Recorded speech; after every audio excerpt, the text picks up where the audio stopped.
Hi, my name is Jeff Talkington, and I'm a systems engineer for Palo Alto Networks. Today, we're going to talk about prevention as it relates to cybersecurity. When I talk to customers about our prevention-oriented approach, many are skeptical, and this question comes up: is prevention possible?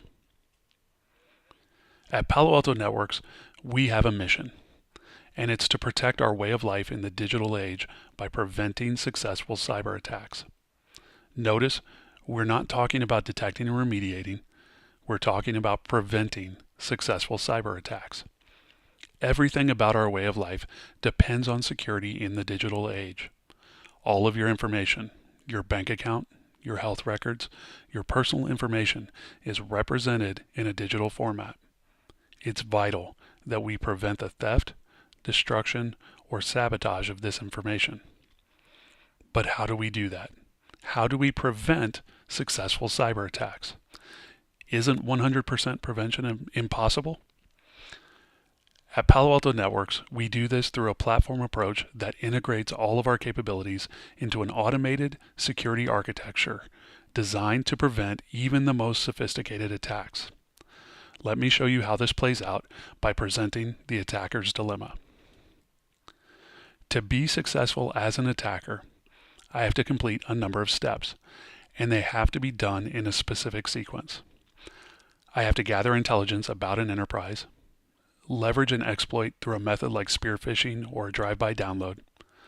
I have to execute a piece of malware to gain control of an enterprise and spread laterally. I have to establish a command and control channel back to me as the attacker to communicate with my malware and give it instructions.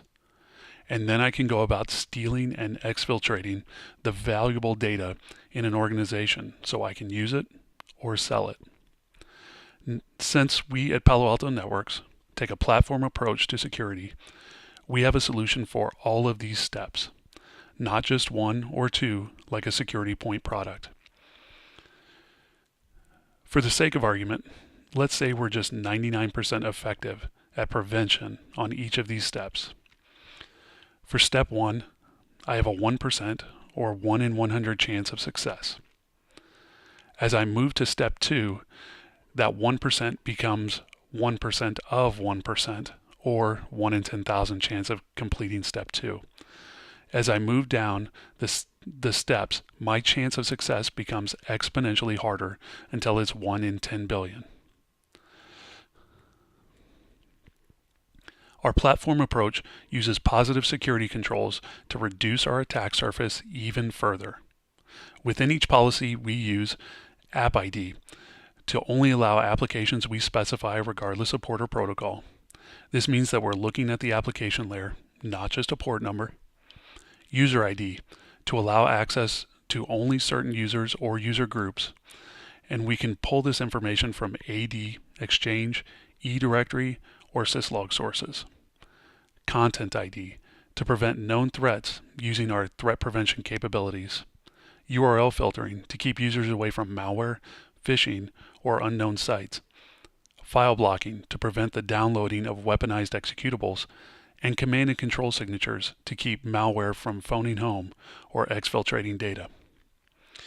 We then use Wildfire for unknown threats. We send suspected malware to our threat intelligence cloud for analysis and a verdict. If we declare it to be malicious, we distribute preventions in as little as 5 minutes to all of our customers worldwide.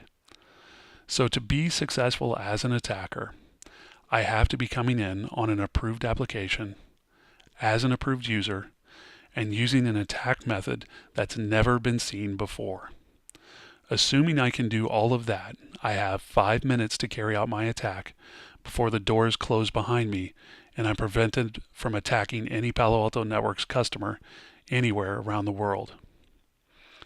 As you can see, we don't guarantee 100% prevention. Nobody can make that promise. What we do is make it so incredibly difficult for an attacker to be successful that they'll move on to another target. Let's take a look at a real-world example. Locky is a ransomware variant that's been pretty widespread this past year. If we look at the capabilities of our platform approach, we can see that we have 19 different ways that we prevent a Locky ransomware attack. 10 of these preventions are on the next generation firewall, and the other 9 are on Traps, our advanced endpoint protection solution. What this means for prevention is that even if an attacker develops 1 or 2 or even 5 new techniques within the attack lifecycle, we still have preventions in place, and they're always being updated real time by what we see in Wildfire, our threat intelligence cloud. So back to the question we asked at the beginning. Is prevention possible? At Palo Alto Networks, the answer is yes. Thank you for watching.